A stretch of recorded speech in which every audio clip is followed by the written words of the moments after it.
Katari, good morning po sa ating lahat. Kakagising ko lang. Ang ipakita ko sa inyo yung mga alaga kong mga manok. Nagpaplano kasi ako magpaparami ng manok. Kasi mahirap pag pumili ka lang, hindi mo alam ang linyada ng manok. Siguradong mayroon din manalo, pero mayroon din madalas talaga matalo. Kaya pupunta natin ngayon yung bago kong mga manok na binili at paparamihin ko kasi mas mabuti talaga yung ikaw talaga yung nag-alaga hanggang sisiyo hanggang sa paglaki. Okay, mamaya punta natin.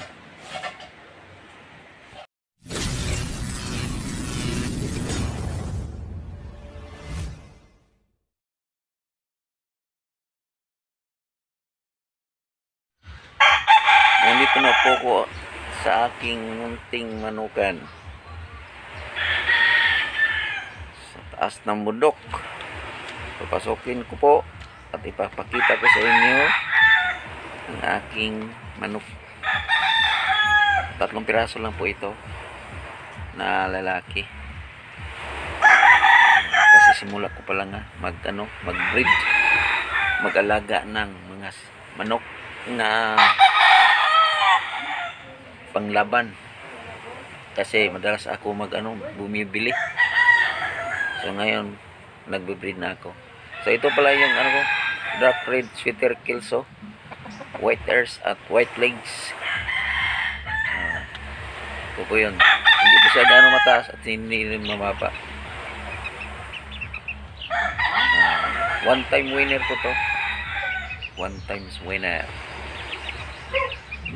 So may inahin ako ipaparis na nito. Dito po yung inahin na ipaparis ko. Yan po yan. So open ko muna. Yan po ang Peter Gilmore dark legs. Yan.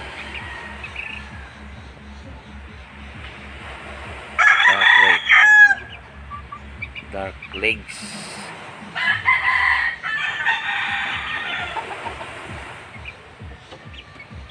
Okay. Ngayon ay prepares ko po sa sweater kelso.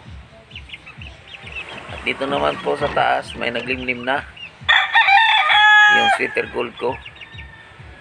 So pangalawa pala ito niyang naglimlim. So may sisiyo na siya. So pangalawa pa lang yan. So nandito sa baba 3 piraso lang po, isang lalaki at 2 babae. Ito po yung anak niya.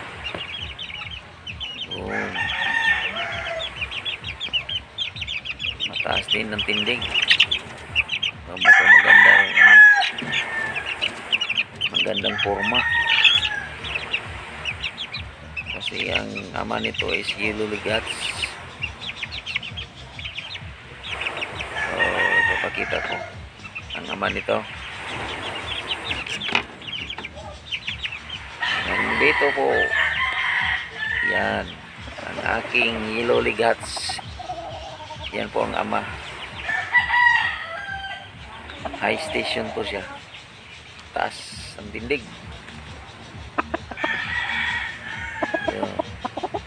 Yung mukha niya yun. At saka yung mukha niya nipis.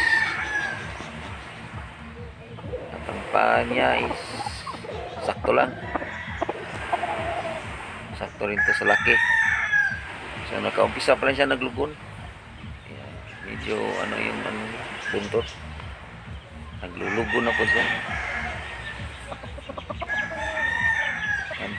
Yan po ang tindig niya. Yellow leghats.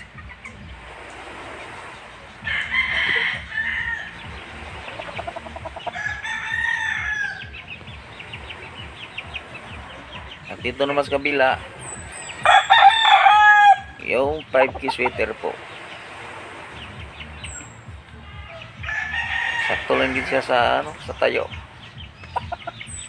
Sakto lang. bulto pong katawan nito. Ito. Oh, ito po yung tindig niya. So, naglimlim na pala yung ano niya. Pinakastahan ko po na inahin. Naglimlim na po.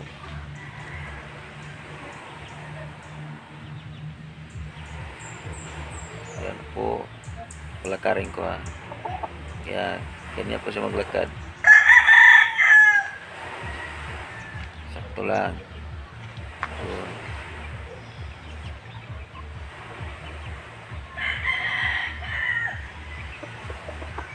Ganyan lang po siya.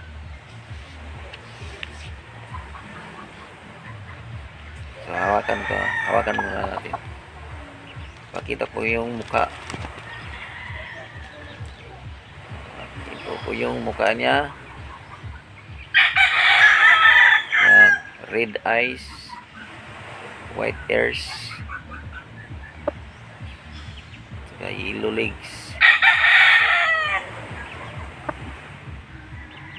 Yan. Yan po.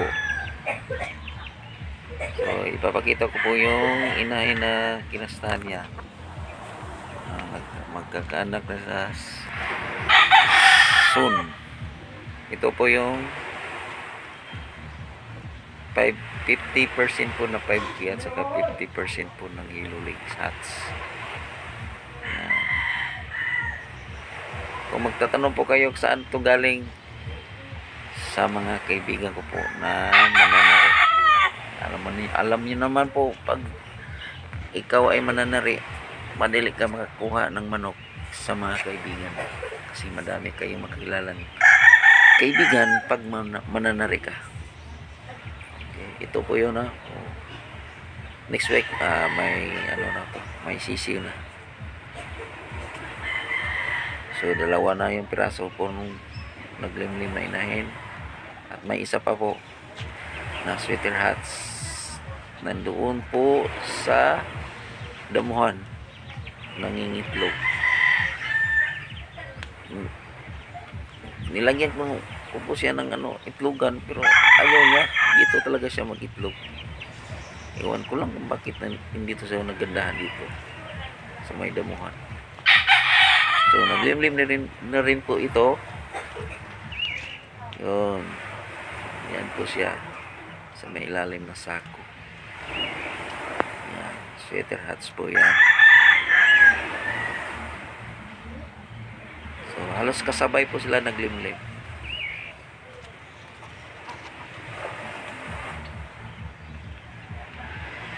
Yan po. Ito po yung area na to. Ay ano lang po ito sa magbe-breed po ako, magpapalahi dito lang, pero pag malaki na po sila ilipat po sa kabila kasi malaki-laki yung lote doon sa kabila. Yan po. So baba muna ako, titingnan po natin ulit.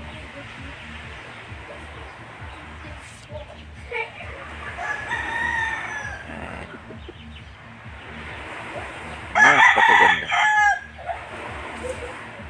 Pag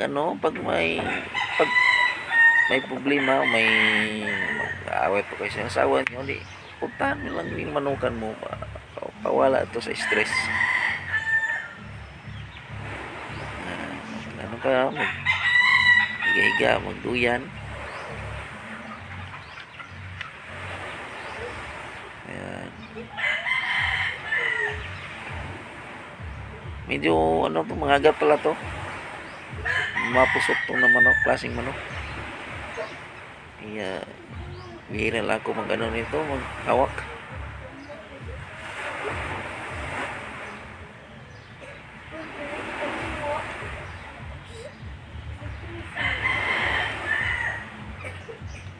Pagkatapos po na dyan po, naglimlim yung inahin. Pag mapisa na yun, ipalit ko ng dalawa, sweater kelso at saka yung sweater gilmore, para siya talaga maglahi. Walang ibang manok na makasali sa kanya.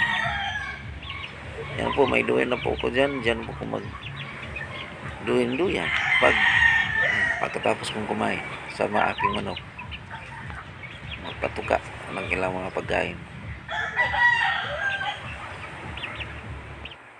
So, yan lang po. At salamat po sa panonood.